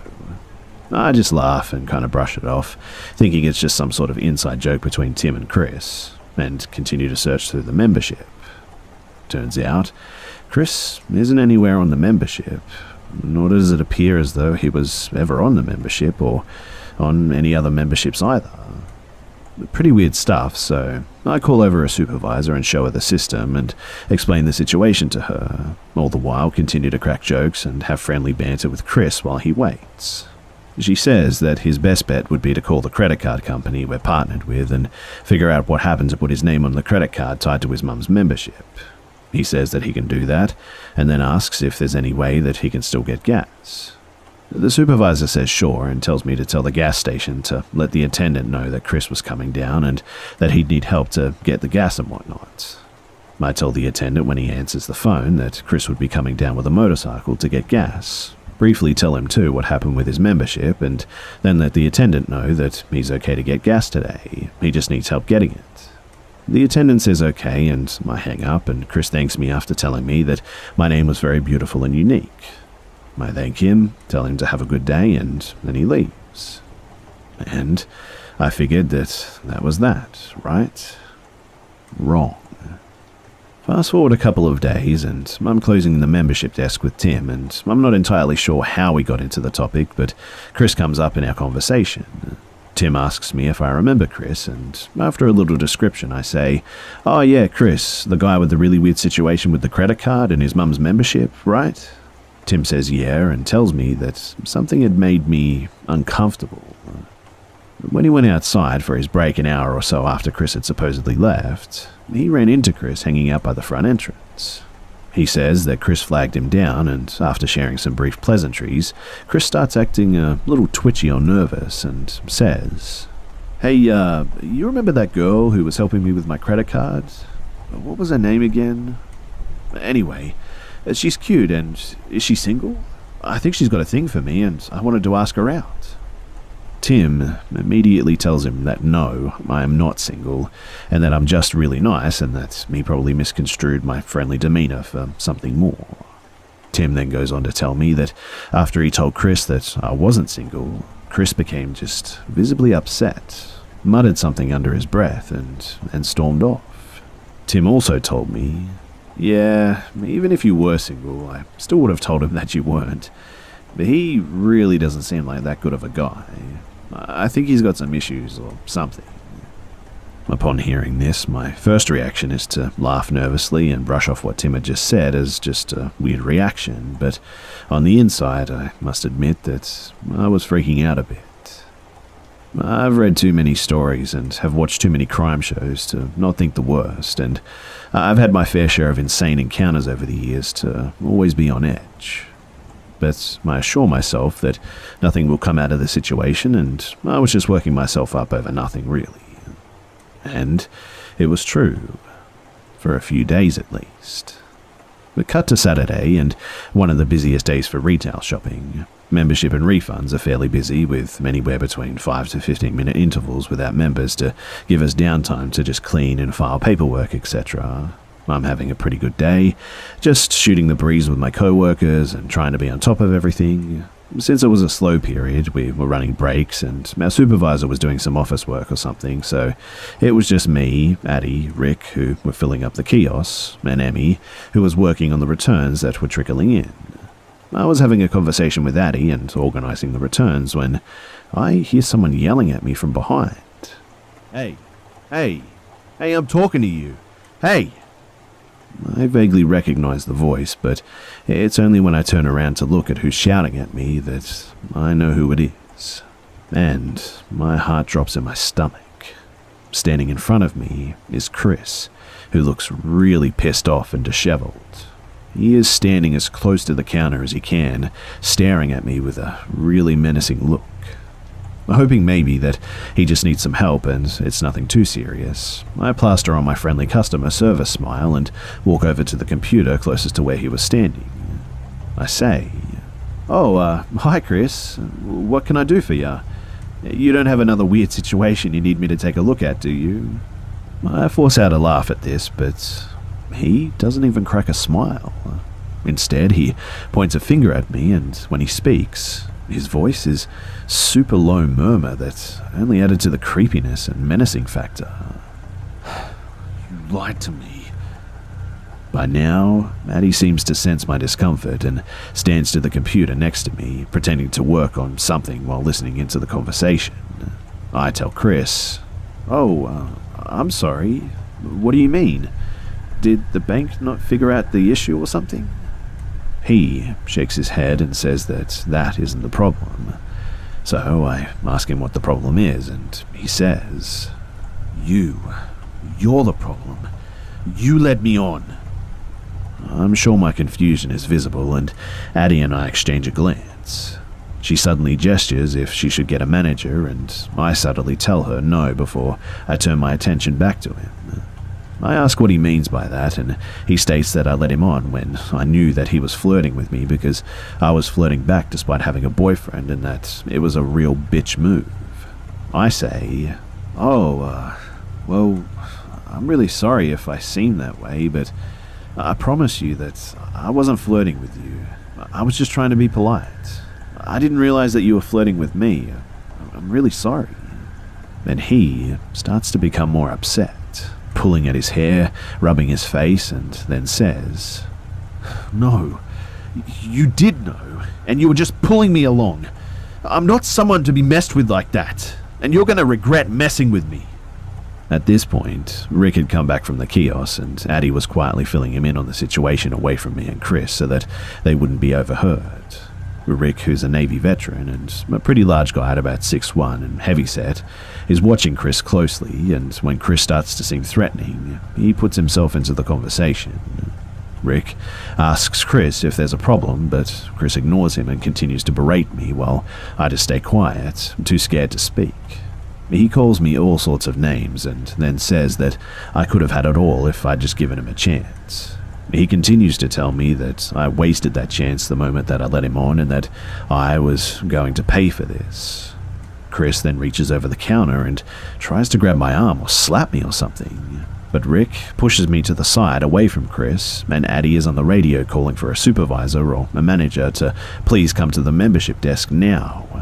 I remember seeing a front-end supervisor, Shadow, running from the cashier line to where the membership desk was, and I remember panicking, thinking that Chris might have a gun and that what if he tried to hurt someone with it. Meanwhile, as I'm worrying about what could happen, Rick is telling Chris that he needs to calm down and not speak to me that way. And Chris then loses it and starts slapping his hand on the table and pointing at me, saying that I'm the problem and that he has every right to speak to me that way because I was being a stupid hoe. And Shadow finally shows up as Chris continues to sprue crude insults at me, and Shadow, after realizing Chris was yelling at me and seeing how upset I was, quietly tells me to take my break before radioing for some help at the membership and asking Chris what the problem was. I start to leave, but Chris starts to follow after me while Rick and Shadow start following Chris to stop him. I feel myself on the verge of a panic attack and start speed walking while Chris continues to shout at me, and then he pushes me. I manage to catch myself on the battery display, and Rick and Shadow catch up on him and attempt to detain him as best as they could. And Addie makes another call for a warehouse manager and to our security guard while passerbys watch the whole situation go down. Shadow tells me to go, and at this time I just run to the break room where I have a complete breakdown, shaking and crying and unable to breathe as other employees on their break ask if I'm okay and try to help out. After maybe 10 minutes, when I had just started to calm down, one of the warehouse managers, Lena, and the security guard come in and ask if I can go with them into the office. I follow, and we go into the GM or AGM's office and shut the door. They tell me to sit down, and after they ask me if I'm okay and ask what happened, to which I told them the entirety of the story, they tell me that, unfortunately, Chris got away. I'm too shocked to ask anything other than how, and they explain that not long after I left and right before they arrived at the membership desk, Chris managed to get out of the hole that he was in and ran to the closed door beside the exit, which he pushed open to avoid the crowd, set off the alarm that Lena had to shut off, and then booked it to the parking lot. They spent the next 5 or so minutes trying to locate him, but he was gone, and there were no cameras outside the warehouse to try and capture his license plate or anything else.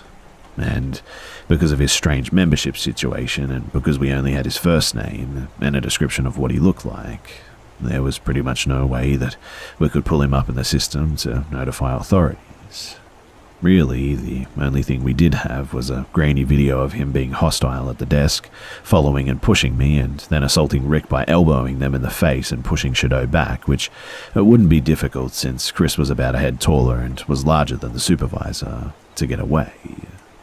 I was livid that he escaped, obviously, but also pretty terrified, and the feeling of fear only escalated when Lena said, "So, we also want you to know that he actually threatened that he'd be back. They offered to have a fellow co-worker walk with me to my car at the end of my shift, which I was more than thankful for, and that they would have a lock security being more vigilant in making sure that no one strange came by our store when we were closed until the situation was either solved or died down. There was nothing more that I could do as well, and the most my work could do was just keep on the lookout for Chris and alert others if he came into the store again. I honestly felt powerless, and I still feel powerless. Always being on edge and on the lookout for Chris is just driving me crazy, and I'm so paranoid that I'll somehow run into him that I just avoid going places now. The walk to and from my car before and after every shift is honestly terrifying because I don't know if Chris is watching. And if I think a vehicle has been following me for too long, I make random turns until I just lose them. I'm scared, guys, that Chris is going to come back to the store or find me when I'm alone and do something awful. The only peace that I found was when I left the state for a week for a trip, but even then I was still a little paranoid that he managed to follow me. I keep my pocket knife close by anywhere I'm at, and I'm planning on getting my concealed weapons permit just to feel safer. And does that make me crazy? I don't know. It's been a little over 2 weeks since this whole situation went down, and I'm just praying that nothing more sinister will come out of it. Oh, and I did talk to my coworker Tim, who actually did know Chris beforehand, and he offered to talk to his old boss to get Chris's information so we could give the police something to go on. From my understanding, the old manager didn't really want to give out Chris's information, but after Tim told him what was going on and that the police are more than likely going to get involved to keep him from hurting me or anyone else, he eventually gave him Chris's last name, a phone number, and an address, which we immediately gave to the police and filed a report. The only problem now is that all of it led to dead ends. It doesn't look like Chris has any social media, the phone number was disconnected, and the address given was abandoned. It's honestly like he just never even existed. Currently, the cops are digging around to see if they can get any more information and find him, but so far, nothing has turned up. They think that maybe he fled the state or is holed up somewhere or something like that. I don't really know what happened to him or where he went to, but I'm hoping that he's not going to come back. A lot of people suggested too getting mace or pepper spray, so I did pick some up, and I still have someone walk me to my car these days.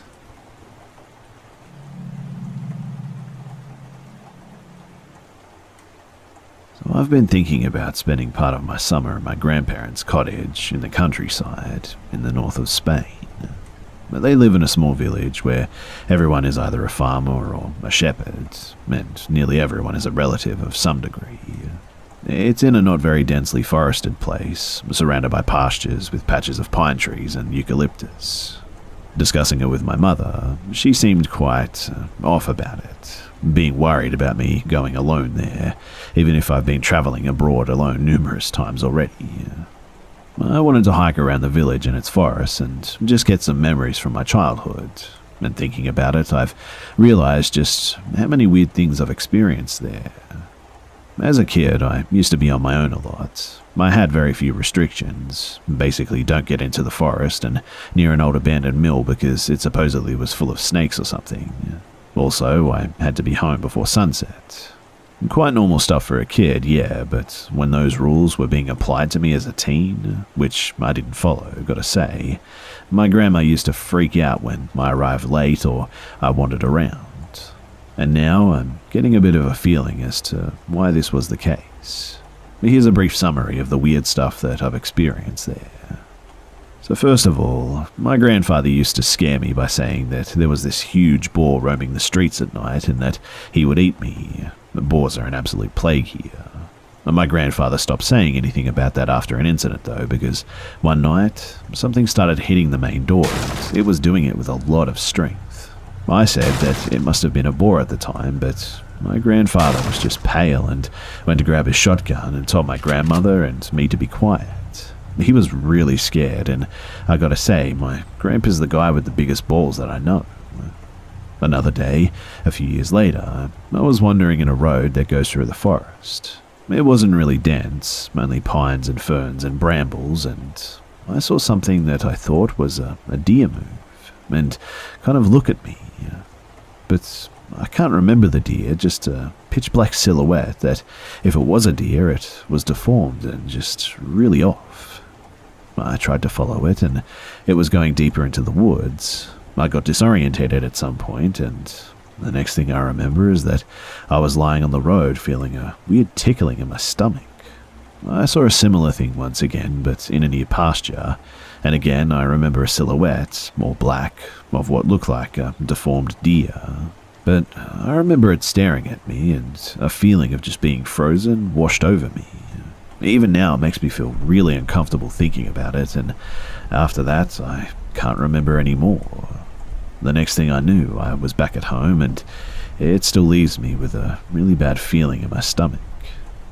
But the last weird experience was walking next to the local cemetery.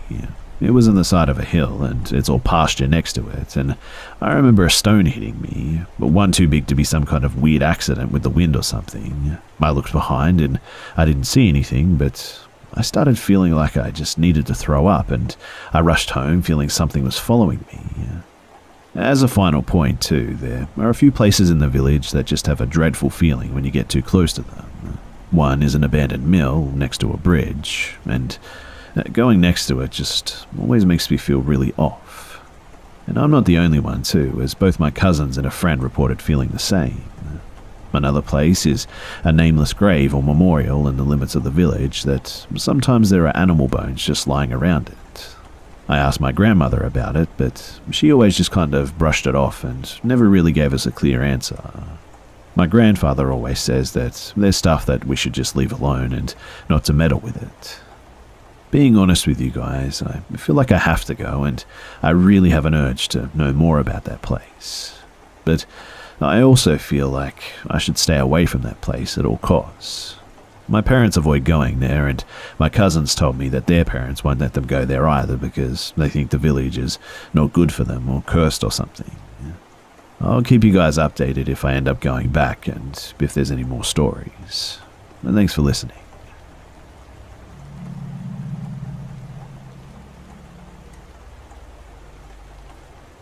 So this isn't the first paranormal experience that I've had, but it's the first that I just can't explain away with sense.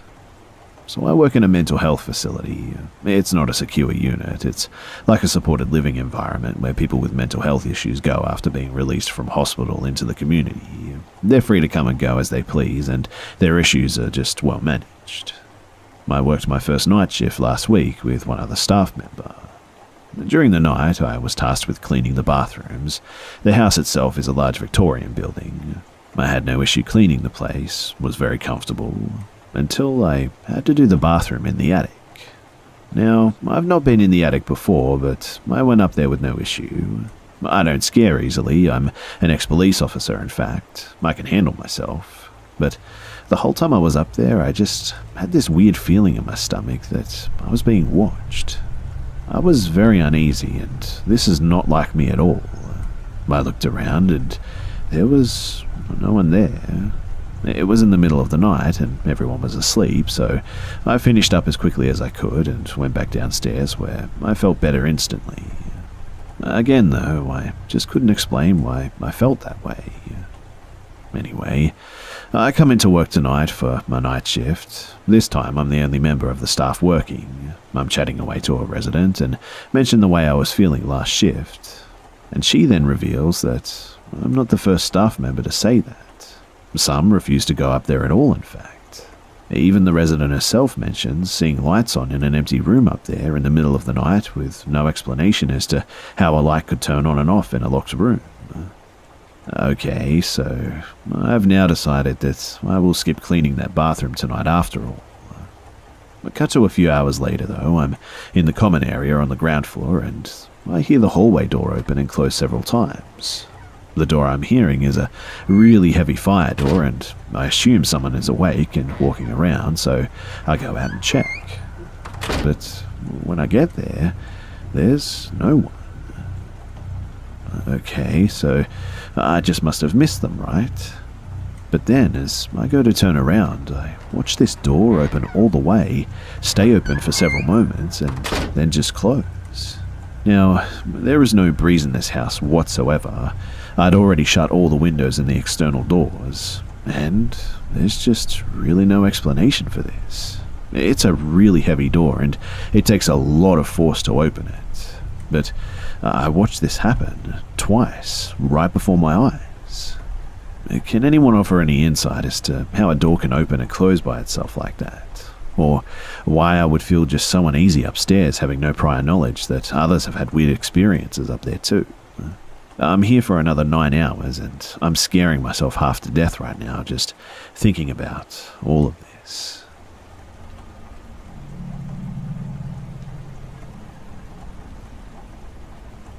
Last night at around 10:30 p.m, I got a call from one of my friends. My daughter was asleep next to me in the bedroom, so I decided to go out into the lounge room. All the lights were off, so I turned on our kitchen light and sat on the couch.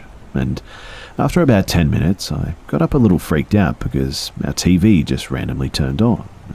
It had never done that, so I told my friend that I was going to go and sit in the bathroom and chat with her. I sat on the side of the bathtub, and after a few minutes, I started hearing a weird noise from the yard outside the bathroom windows. I told my friend to be quiet because I could distinctly hear my toddler calling "Mum, Mum" from outside. Our pool light was on, so I was able to see that no one was calling from where the light was shining, but the voice was coming from where the light just couldn't reach. I went in the opposite direction to my daughter's bedroom to confirm that she was indeed still sound asleep in bed. I went back to the bathroom and heard the voice call me again, and then just complete silence. I honestly have no idea what that was, but it was 100% my toddler's voice.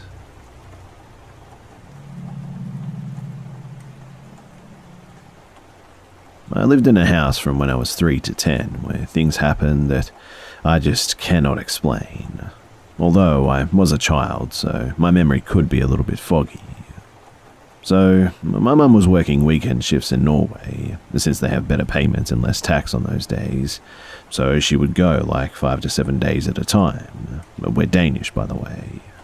That night, it was just me and my sister and my dad. My sister would sleepwalk very much as a child, so it was not an uncommon occurrence to find her in all kinds of crazy places. One time, she slept under the couch. Many times, she would just be standing in the corners and weird places. Nothing paranormal about it, just a sleeping child with marathon legs, kind of weird, as my mother used to say. So, I was a little turd when I was a kid, and I was very afraid of the dark, but I wouldn't wake up and cry if I had nightmares. I would most likely just scream, but my sister would cry, very silently, whenever she awoke on one of her sleepwalkings. Now, my father is very much a manly man, and my friends used to be scared of him. In fact, they called him the warlord because, well, that's kind of what he looked like. He's conservative in the sense that he doesn't believe in anything that he can't see with his own 2 eyes. My mum is very much a believer and even believes she can speak to spirits and stuff. I personally believe that there's more between the heavens and the earth, but I'm also very much a skeptic, even though I have had some weird experiences. Anyway, normally it was always me, my sister, and our mum that spoke of weird things that had happened, but a few years after we moved, my dad told us his story. So, he awoke one night and he could hear someone crying. Naturally, when hearing this, he went looking for her as he thought my sister probably sleepwalked somewhere and got scared when she awoke. This happened in periods almost every night, and as he went down from the first floor, he realized that it was coming from the basement. The only way down to this basement was down a really steep staircase, and keep in mind this was in the middle of the night too. Believing, though, that my sister somehow managed to get down there, he of course went looking for her. Again, they have found her in some weird places, so this wouldn't be totally unbelievable to them. But he says that the crying stopped the moment he went down there, and he felt like he was being watched, and that there was this black figure over near the wall close to one of the doors for the rooms. As he tried to get closer, he felt uneasy in his words. And then the door closed where he saw the black figure, like slamming, and he says that he heard a scream unlike any he had heard before. I actually remember being woken up that night and him taking us to a hostel, but never really saying why. I was a child, but I remember this very clearly. But when he tells this story too, he will always end it with, "And that was the only time I ever ran from something in pure terror." Turns out, too, that my sister was actually sleeping in my room that night, but in his sleepy days, my dad forgot. Her sleeping in my room actually became my parents' secret weapon against the sleepwalk, since I would wake every time she started to sleepwalk because I was a very light sleeper, and I would call for my parents. I have no idea what happened that night in that basement, but I've never seen him as scared as that night, and even though it was almost 18 to 20 years ago, he still looks pretty shook up and upset when telling it, like it shook him to this day.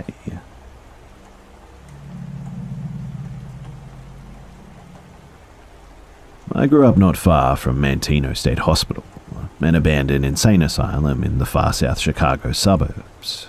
My dad would sometimes drive my family down there, and we'd circle around the property by car just for fun. When I turned 16, he bought me my own little beater car, and of course I had to show this awesome place to my friends. But by the time I was old enough to go exploring, many of the original buildings had been renovated and repurposed as businesses. Half of the property was converted in the local VA hospital, and a quarter of it was torn down and placed with new housing and whatnot, which meant that only a handful of the original buildings remained, and they were all clustered in the back corner of the campus. Now, one summer I took my friends, A, B, and C, to go and check it out. Well, we brought our cameras and went with the intent to go inside and explore it. We parked in a lot where other people parked to go to work in one of the other buildings to avoid suspicion, and walked about a quarter mile to the abandoned hall. As we walked up to this really creepy old building, I felt sick to my stomach and just full of dread. But the main doors were chained shut and most of the windows were boarded up. I remember walking on the porchway and choosing my steps very carefully because the windows were busted out and there was just glass everywhere. Eventually, though, the four of us finally came upon a window that was accessible enough to climb into. Realizing that this was actually going to happen, I had a bit of a panic attack and couldn't go through with it. I was trembling and didn't want to be the scaredy cat, but I really just couldn't do it. In fact, just in recounting this, I'm still pretty scared, and this happened about 16 years ago already, I think. Anyway, I handed my camera to my friend A and told him to take the pictures. I was petrified and felt like I was going to puke at any moment. A friend B and I walked back to the car in silence after this. I had a cigarette in the car while we waited for friends A and C to come back.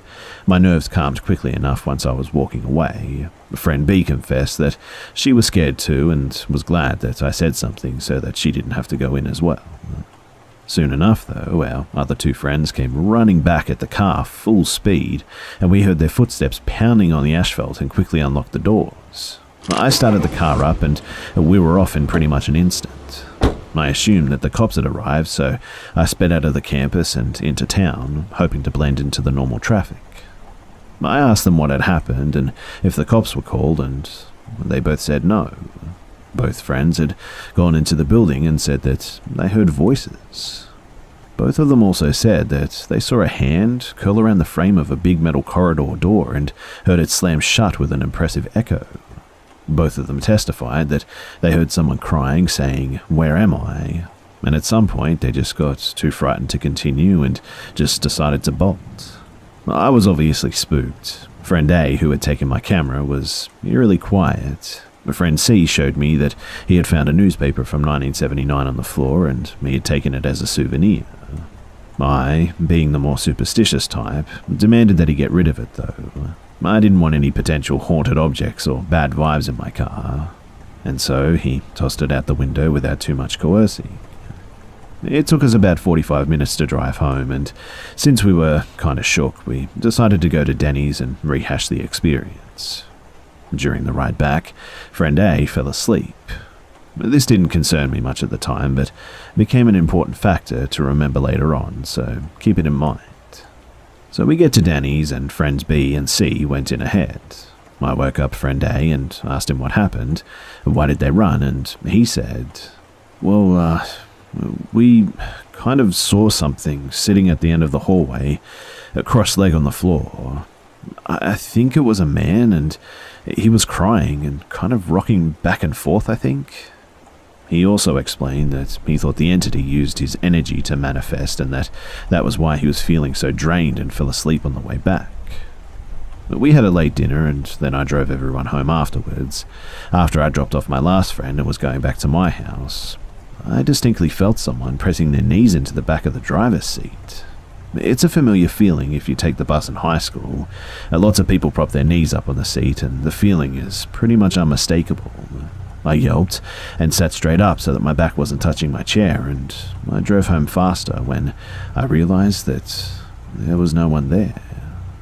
The very next day, I picked up my cousin to go see a movie together, and she blurted out to me that she thought that she saw someone in my back seat. I was obviously immediately horrified by this, as I had not confided in her the events from the night before. I asked her what seat, and she said, of course, behind the driver's seat. And that night, I had a dream about a man too. He was Caucasian, mid-30s, brown hair, partially bald. He had brown eyes, and he was wearing a white cotton vest of some sort, which I found odd. I instinctively knew somehow too that it was the ghost my friends had seen at the hospital. In the dream, he was guiding me through a series of booby traps. He was holding me by the elbow and walking with me. He seemed kind of sweet and harmless. I thought that maybe he's a guardian or something. These dreams continued for about a week straight, and yes, they were really strange. Friends who didn't know about our trip to the asylum started to have experiences in my car as well. One friend heard and felt someone whisper in her ear. Another had their elbow grabbed by someone in the back seat. I felt the knees at my back on many occasions. In fact, I started to anticipate it and often drove without my back touching the seat at all. But one time, I even felt like someone was shaking my seat while I was driving, like hands on either side of the chair and just violently shaking it. And when the experiences and the dreams just didn't stop, I became pretty scared. I didn't feel like he was a guardian anymore, if that was ever the case in the first place, but finally, after about a week and a half of this, I sat down with friend A again. I asked him, "Hey, I know this is a bit of a weird question, but do you remember what he looked like or anything?" And he said, all I could see was that he was balding and I think he was wearing a white vest. I don't know how, but I think his name was David as well." I told my parents about what had happened after that, and they suggested that I tell David that he couldn't follow me anymore, to tell him to go to the light or whatever it is. I know that this all sounds crazy, but at this point I was honestly ready to do anything because I was on edge and spooked pretty much all the time. I prayed every time I came into the house that he wouldn't follow me in, and I was afraid to go out with my friends. I was afraid to go to sleep sometimes even, and so 2 weeks after our initial venture into the asylum, I went back with friend A. We went during the daytime and just kind of idled in front of the building, and then I said out loud, "Listen, if there's someone here, you don't belong here with me. You need to go home." Or something along those lines anyway. I prayed a lot and I just didn't want him anymore, and I felt bad, but I needed him to stay here. So we parked and just kind of sat there quietly for a while. I think friend A and I were just saying goodbye, I suppose, severing ties. I don't know, but it felt sad, and while we were parked, I did hear doors slamming inside the building. And at one point, I even heard someone laughing too. I envisioned him leaving me in my car, and I told him that he could never follow me again. He needed to go, and he needed to move on. We left the hospital that day, and we didn't go back for many, many years.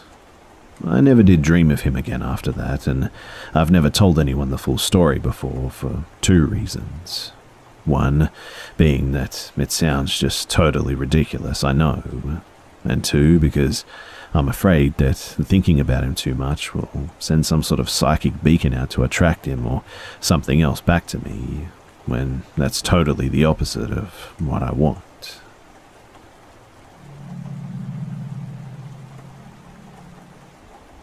So, I moved across the country a few months ago for school, and I live in an off-campus apartment that's leased by the school. I've been having some just really strange and frightening occurrences in this apartment, and I have to tell someone about it and hopefully get some insight on what the hell I should do. The first thing I remember happening was very mild, as most paranormal experiences start out. I was lying in my bed drawing when I saw a motion out of the corner of my eye, and when I looked up, my bathroom door handle slowly turned and the door opened. Mind you, it has a long handle, so I could clearly see it turn, and this door is a pain in the ass to open, let alone on its own, so it was weird. I just kind of stared in disbelief for a couple of seconds. A million rationalizations were running through my mind, and I just couldn't make sense of any of them. I don't remember being scared, but I was just kind of confused. And this particular door opens on its own every single day without fail, and multiple people have claimed that they felt something tug on the door when they try to close it too. I've also had some absolutely horrifying sleep paralysis episodes here, which might not be related, but I feel are worth noting, where a tall shadowy figure emerges from that door and creeps towards me until its hands are around my neck and I'm gasping for air. But side note too, I've made it a habit to close the door whenever I leave, and after I regain consciousness from these episodes, sometimes the door will be open again. That could just be me being forgetful though, at least that's what I tell myself sometimes. but doors opening in nightmares weren't even the beginning of it though. So one night, my roommates and I were in our living room when all of a sudden there was a giant cluttering sound coming from my room. It honestly sounded as if someone was rummaging through my stuff really violently. We all looked at each other and immediately thought someone broke in, so we armed ourselves and cracked open the door, only to find no one in the room and all of my belongings scattered everywhere around my room. For instance, my tapestries were torn down, my makeup was thrown around every corner of my room, and my bedsheets were even ripped off. I've had a lot of paranormal occurrences in the past, but in that moment I experienced a fear that I've never felt before. My roommates and I saged our apartment after that, and things were okay, for a while at least. Aside from my door opening and the occasional fallen object, things quieted down for a bit. I became heavily involved in my schoolwork and didn't really have time to think about demons and all that. They were really the least of my problems, if I'm being honest.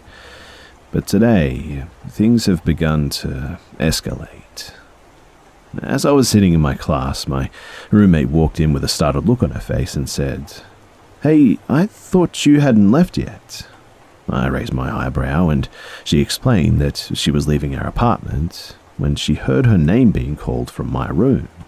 She responded with yes, but didn't get a reply, so she just left. Now, my roommate is not one to make stuff up like that, and her and her family are very cognizant of the paranormal world. I told her that was really strange and hoped it was just a one-time thing, but apparently not. We got home from class today and all of our cupboards were open and both of our bedroom doors, they were definitely locked. We exchanged our what the hell looks and went to investigate. We searched the apartment for something or someone, but to no avail. We met back in our kitchen and talked about what was happening when all of a sudden we heard a loud crash come from her room. Simultaneously, we stopped conversing and I said, "You heard that too, right?"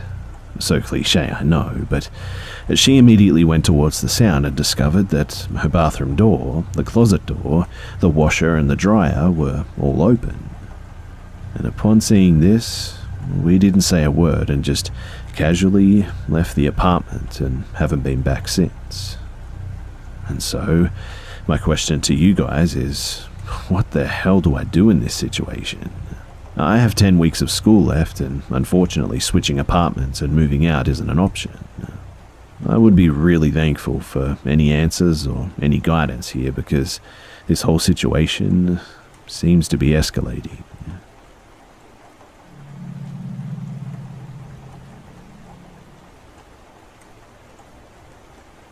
So, I've never really told anyone this story before. I've lurked watching stories for a while now, but I thought that it was time that I share my experience. Now, these events took place way back in 1994, and my wife and I were separated during this time, and I was frequently travelling between my home with her and where I was staying at the time. So the night in question, we had had a huge argument, and I left to go back to my place. I didn't want to take the interstate, so I often drove through the country. It always seemed to give me time to think and relax after seeing her and getting so upset anyway. I turned on Mallard Creek Church Road sometime around 2:30 in the morning, and as I approached the church the road is named for, I realized that I had to pee, like, right then. Now, there's a road across the street from the church, and it's a dead end with a few houses at the end of it. I turned in and drove perhaps 100 yards and cut off the car and cut off all the lights so that no one could be suspicious of what I was doing.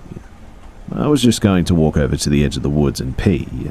As soon as I let my stream flow, though, I thought I heard something whisper something. Not sure what. I felt the hair on the back of my neck stand up when I heard it again, and it said, "You don't belong here." And at this point, I zipped up while I was still pissing and started moving back towards the car. But whatever it was said again, "You don't belong here," but much louder than before. I was so scared that I ran as fast as I could the last few feet to the car. Whatever was doing the talking or loud whispering did say something else too, but I was too busy moving and getting keys out of my pocket that I couldn't tell you what it said. I'll tell you too that those few seconds trying to get in the car and get it started and get out of there seemed like it was in super slow motion. I did go back a few days later in the daytime and there was nothing to see, just some woods across the street from an old church. I drove down the road to the end and there's just a few houses back there. I have long wondered and scratched my head as to what happened that night. Was someone out walking the road and decided to mess with a stranger just stopping to relieve himself on the side of the road? Or did I really not belong there?